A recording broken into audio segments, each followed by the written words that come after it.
हुरूफ मद्दा ऊपर लिखा भी हुआ है। आइए अब हम पढ़ते हैं।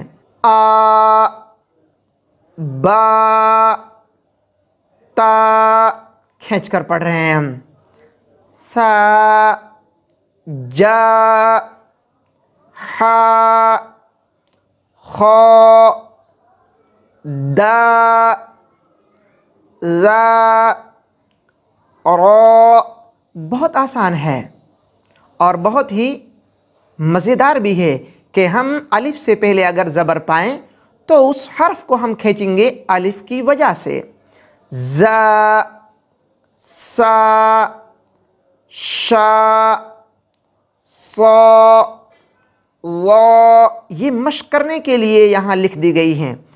ता, ज़ा, आ, गा, फा, क़ा, का, ला, मा, ना, वा, हा, या।